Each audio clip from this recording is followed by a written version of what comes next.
saya berkesempatan untuk hadiri Polda dalam rangka acara donor darah yang dilakukan oleh Kapolda Metro Jaya. Tentunya semua teman-teman media sudah mengetahui, kayaknya sudah cukup viral ya berita saya ya. Heboh.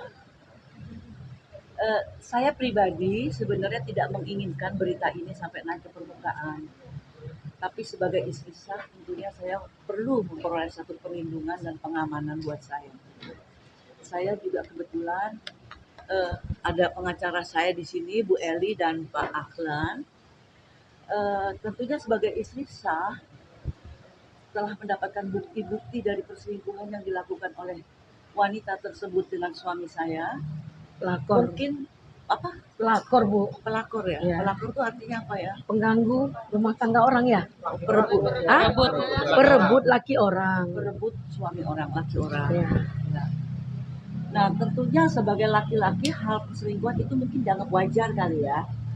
Saya juga sebagai istri bukan satu hal yang baru kalau suami atau laki-laki itu berselingkuh. Tetapi tidak hanya sebatas perselingkuhan. Ternyata di balik itu semuanya mengakibatkan adanya pemalsuan tanda tangan saya untuk sebuah aset sebagai harta bersama saya dengan suami saya. Inilah yang menjadi laporan saya di dalam akibat dari perselingkuhan itu ada pemalsuan tanda tangan saya. Berapa aset Yang baru ketahuan satu. Kalau saya tidak mencari satu perlindungan hukum, bagaimana nanti ke depannya? Kan kasihan nasib anak-anak saya. Apalagi kalau saya sudah mati. Nanti aset-aset apa lagi yang dipalsukan?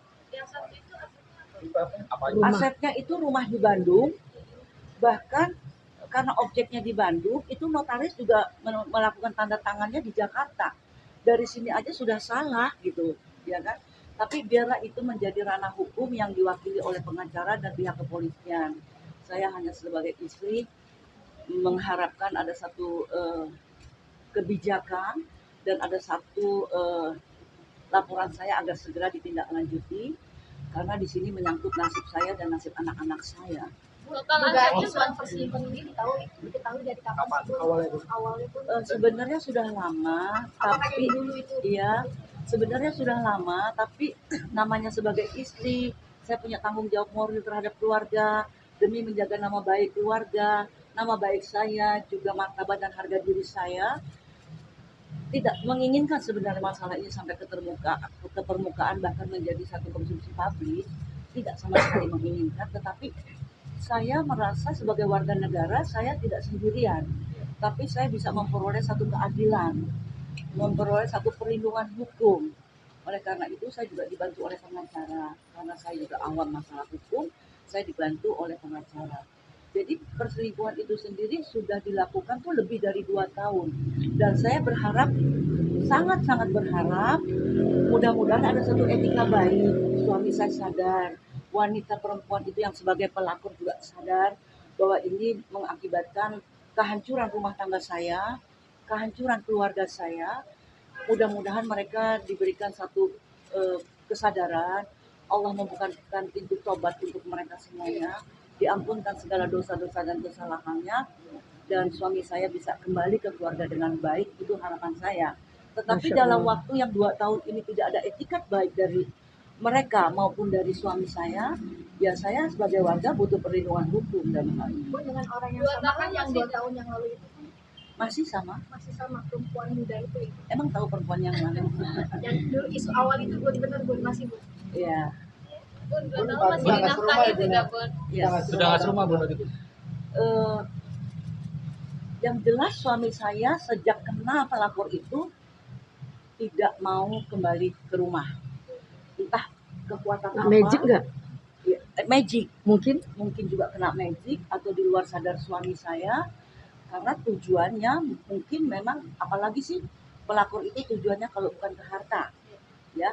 Apalagi dia mengakui ada surat-suratnya kepada suami saya, yang mana saya dapat surat-surat itu bahwa dia mengatakan bahwa dia cuma punya uang 20 juta untuk minta ke orang tuanya, juga orang tuanya kesulitan ekonomi. Anaknya, dia punya anak 1. Setahu saya dia punya suami India.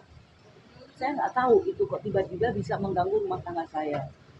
Tapi Bunda udah pernah kan anak sudah pada besar ya. Ini ketika ketika mengetahui masalah ini seperti apa sih Bu? Ya semuanya ikut prihatin, semuanya ikut Bun, susah, kanan. semuanya ikut sedih ya. Kok nggak menyangka ayahnya bisa seperti ini. Padahal kalau semua kenal suami saya itu orangnya sabar, orangnya baik, tanggung jawabnya besar gitu. Dan saya tidak ada masalah yang sangat prinsip dalam rumah tangga. Bahkan pembantu saya pun mengatakan nggak pernah melihat ibu berantem sama bapak, tiba-tiba ada kejadian begini. Oleh karena itu saya berharap mungkin sebulan, 2 bulan ada etika baik, ada kesadaran. Mungkin setahun sampai akhirnya lebih dari 2 tahun, ternyata memang sudah tidak ada etika baik lagi. Saya sebagai istri yang memang zalim ya, dizolimi, ya mudah-mudahan ini merupakan satu jembatan untuk saya. Allah mengangkat harkat dan derajat martabat saya dengan ujian ini, karena tidak akan mungkin terjadi juga ujian ini kalau bukan karena kehendak Allah. Bun, Dan kemarin Allah mengetahui jika kita juga tidak akan mungkin diuji di luar batas kemampuan kita. kemarin beliau mangkir dari panggilan polisi. Dapat Kalau Alasannya dari pihak mau sana saya bertemu. nggak tahu ya, mungkin bisa ditanyakan ke pengacara atau langsung ke polisian. Jadi silakan aja. Alasannya kemarin nggak datang kan karena pengen ketemu Bunda di luar, taunya Bunda lagi di Nggak ada. Dia tahu telepon saya, dia tahu telepon anak saya, dia tahu rumahnya kemana dia harus pulang. Jadi nggak mungkin untuk bisa menghindar gitu loh. Jadi jangan terlalu mencari-cari untuk pembenaran-pembenaran. Kalau memang sudah salah ya mengakuilah kesalahan itu, karena Allah saja maha mengampuni. Masa kita enggak untuk memaafkan? Bunda, Untuk tapi kebongkaran Bun, perselingkuhan, kebongkaran perselingkuhan dan akhirnya Bunda tahu tentang foto perselingkuhan yang cuman itu gimana ceritanya? Sangat mudah. Ketika saya pulang ke rumah dengan niat untuk bicara baik-baik, dengan niat untuk menyelamatkan rumah tangga saya, dia malah pergi dan foto itu ketinggalan. Jadi memang ini mungkin jalannya Tuhan, skenario Allah, sehingga telepon itu saya bisa peroleh semua data-data yang ada di situ. Oke Bun, ini kan dari pihak sekolah kan sudah sempat respon ya Bun ya. Dari Bunda sendiri menanggapi respon dari pihak suami Bunda. Nggak apa-apa, semua warga punya hak untuk memperoleh satu keadilan, untuk boleh membela diri. Cuman benar atau tidaknya biar nanti masyarakat yang menilai, dan juga pihak kepolisian yang berwajib, bahkan sampai ke tingkat pengadilan pun nanti masalahnya juga akan terbuka semuanya. Bun, ini kan baru satu aset, artinya sudah menyelamatkan aset-aset yang lain belum sih Bun? Sudah ngecek belum sih Bun? Takutnya Kalau kita menyelamatkan aset itu memang sih segala sesuatu itu punyanya Allah ya. Kita di dunia ini kan cuma dipinjami. Tetapi jangan sampai kita menyimpang ke masalah-masalah yang berakibat hukum ya. Kalau aset mau diselamatkan, kalau memang ada etika orang itu mau menipu atau untuk mencuri atau memasukkan tanda tangan lagi, ya dia akan berhadapan lagi dengan hukum. Ini yang saya khawatirkan, jangan sampai nanti kalau saya mati, anak-anak saya mengalami hal seperti ini. Apalagi nanti yang dipalsukan, aset apalagi yang mau diambil gitu kan.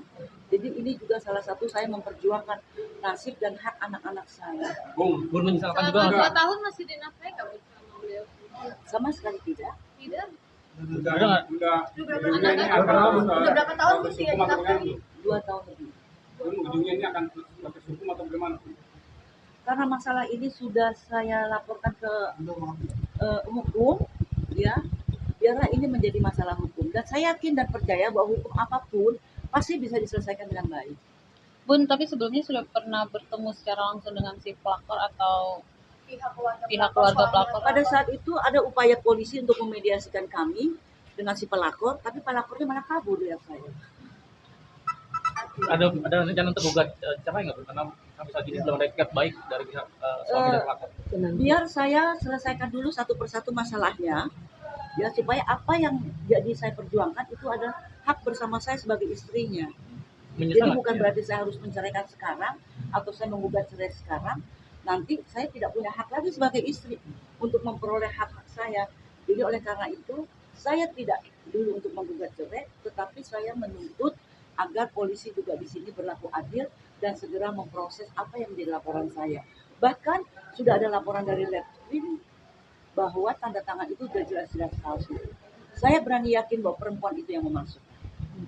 Bun kalau boleh tahu kenal 15 tahun saya hidup sama suami saya, kan saya tahu gerakan garis-garis tanda tangan suami saya. Dan ini perempuan ini yang jelas-jelas mengukir tanda tangan Bun, saya. statusnya kan udah tersangka ketuanya punya di Polres. Iya, kenapa nggak mau didatangin? Kenapa harus menghindar? Kalau kita salah, kan nggak ada kesalahan itu yang tidak bisa diperbaiki. Tapi seharusnya dia gentleman, seharusnya juga dia satria, seharusnya si pelakor itu juga berani bertanggung jawab. Ya silakan serahkan diri kepada polisi. Ya, Bun, nominal aset yang di Bandung itu berapa? Bun? nanti biar pengacara saya mungkin ada mau tambahan. Ya boleh. Tambahan dari saya. Ada panggilan kan? Ya ini ada tambahan. Ketika SPKT itu berjalan, statement dari mereka bahwa tidak ada perselingkuhan. Ternyata ada bukti kan. LP kita diterima. Hari ini statement Ibu Jenny luar biasa. Kenapa? Ibu Jenny susah untuk mau muncul di publik. Karena dia beritikat baik agar suaminya datang menyelesaikan persoalan ini secara kekeluargaan. Namun karena tidak ada itikat baik, ya kita melalui pengadilan, melalui proses hukum. Di sini saya minta kepada sebagai Ibu Negara, Ibu Jokowi, tolong dong. Saat ini maraknya pelakor-pelakor, semena-mena pelakor-pelakor. Kenapa perempuan pelakor terlalu berani membuat persoalan mengalahkan istri sah? Kita minta peran aktif dari istri Pak Jokowi untuk sebagai ibu negara. Karena ini moral anak bangsa. Ini moral perempuan yang ada di Indonesia ini. Sehingga karena dibiarkan, karena banyak pelakor-pelakor semena-mena gitu. Dan seenaknya saja melukai hati istri sah. Minta kepada ibu negara untuk bersikap tentang pelakor-pelakor yang tidak punya malu dan tidak punya harga diri. Supaya tidak banyak lagi korban-korban. Supaya tidak ada lagi korban-korban lain. Ayo dong ibu negara selaku perempuan, prihatin dong dengan perempuan yang kena zolim oleh pelakor-pelakor. Kadang-kadang suami ibu baik. Jadi terjeratnya orang baik itu selalu terjerat dengan persoalan seperti ini. Kalau dia bandit atau orang jahat, dia nggak pernah terjerumus. Itu mungkin dalam penilaian kita. Oke. Ada panggilan lagi untuk kasus ini sudah sampai tahap mana? Nanti dicek proses aja. hukumnya? Kalau untuk di Polres Jakarta Selatan itu kan udah 2 kali panggilan. Kalau tidak kita minta juga agar dia dijemput paksa untuk keterangan. Nah kalau untuk di sini SPKT di sini kita menunggu relas untuk panggilan atas laporan perselingkuhan yang dia bangga diumbar-umbar. Kan dia yang foto. Lihat, saya pernah lihat kan foto itu seolah-olah dia jebak suaminya Ibu Jenny. Dia foto sedang tidur, dia foto langsung kayaknya selfie, dan sedang di tempat tidur itu dia juga yang moto. Jadi ini perempuan memang nakal ini, terindikasi ya, terindikasi. Mungkin ada tujuan untuk blackmail kali, kalau tujuannya kemauannya nggak dipenuhi. Bisa jadi kemungkinan ya Bu. Pemerasan. Ya kemungkinan Ya, mungkin ya. kemungkinan. Mungkin tujuannya memang jelas-jelas ke harta. Karena ada terjadi penandatanganan palsu untuk sebuah aset kan harta. Ya mungkin kalau harta itu nggak diberikan mungkin akhirnya disebar juga gitu untuk blackmail suami saya. Iya, mudah-mudahan suami Bu Jenny cepat sadar. Ayo mengucap cepat sadar dari mimpi buruk yang sedang Sebenarnya dikejar. malu lah buat keluarga, buat anak-anak ya, apalagi kita udah punya cucu. Sebenarnya malu masalah ini sampai ke permukaan, tetapi ya sangat-sangat terpaksa karena udah lebih dari 2 tahun dan akhirnya terungkap juga masalah ini. Saya udah cukup tahan. Bun, kalau dia suami Bunda kembali mau dimaafkan nggak Bun, atau Pasti. mau rujuk Bun? Masya Allah. Allah aja memaafkan, Luar masa kita biasa. manusia nggak memaafkan, pasti.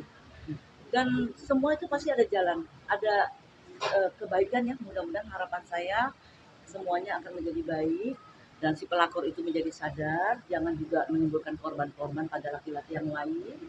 Ya kita harus sama-sama memaafkan. Oke. Ini Dari Bun, dari perusahaan suami gimana Bun melihat pemberitaan ini sendiri dan sudah datang ke perusahaan itu? Kan saya tidak ada komunikasi, Dan mencoba datang ke kantor? tidak ada Belum sama ada sekali. Kalau enggak kan saya nggak nunggu sampai 2 tahun begini. Kalau dia ada itikat baik, masalahnya sudah ketahuan sama istri saya, seharusnya datang. maunya apa, mau istri 1, mau istri 2, istri 3 silahkan, karena dalam agama kita juga dibenarkan, bukan dosa, Masya tapi Allah, dijalankannya surga dengan bagimu. benar. Luar Nggak biasa. usah sampai selingkuh-selingkuh begini, bahkan mengakibatkan sampai ke ranah hukum, itu nggak boleh gitu loh. Nanti ditanya mau istri 2 apa istri 3, 10 juga saya kasih. Tapi masalahnya saya bisa terima atau enggak. Kalau saya nggak bisa terima, saya mundur demi kebahagiaannya. Kalau memang saya bisa terima, silakan jalan sama-sama, kan begitu. Ya, ini mungkin bisa lebih dalam dikit tentang sosok pelakor ini, namanya siapa, background keluarganya seperti apa, dan Saya inginnya untuk nanti menyebut seperti apa. namanya aja udah jijik ya. Aka, Inisial Aka. Alia Karenina. Dan dulu dia karyawati suami saya di Bank BRI. Jadi karyawati. Tapi memang sudah kenal lama dengan karyawan. Ya pada saat suami saya menjabat di BRI. Bun, ini maaf sebelumnya ini kan sudah di pernikahan Bunda yang keempat ya, kalau tidak salah. Dari rangkaian perjalanan hidup Bunda yang keempat ini, apa yang bisa ditelaah dan dipelajari sebagai pijakan ke depannya? Kita sebagai manusia hidup tidak boleh menyesalkan atau melupakan sejarah daripada perjalanan hidup kita. Karena pengalaman dalam perjalanan hidup itu adalah pembelajaran buat kita untuk ke depan lebih baik. Kalau mungkin saya sebagai perempuan atau sebagai istri yang kurang beruntung, tidak sama seperti istri yang lain, saya harus mengalami kesekian kali di dalam rumah tangga, itu kan ada reasonnya. Dan itu Allah punya maksud untuk itu semuanya. Jadi saya bersyukur saya dapat pengalaman Luar biasa, seperti ini, luar biasa, Masya Allah. Ini yang membuat saya juga untuk lebih dekat lagi sama Allah, dan saya percaya cinta saya kepada Allah tidak mungkin ada lagi. Amin. Makasih Bunda. Makasih. Makasih Bu. Ada tambahan istri baru. Nanti ada. Cerita dong ke Paris kemarin. Nengok anak saya, dan insya Allah anak saya dalam waktu beberapa hari juga akan datang, karena anak saya juga ikut sedih, ikut nangis, katanya dia nggak mau mama sendirian, dia mau temenin mama. Ya, saya selalu bilang kepada anak-anak saya, kalau saya kuat, anak-anak harus kuat. Kalau anak-anak kuat, insya Allah saya akan lebih kuat. Bismillah. Oke. Makasih Bu. Makasih. Sehat-sehat ya Bu. bukti yang udah jadi tadi. Ya, sudah kita ini kan. Sudah ada di sopirnya. Maaf ya tadi nunggu lama ya.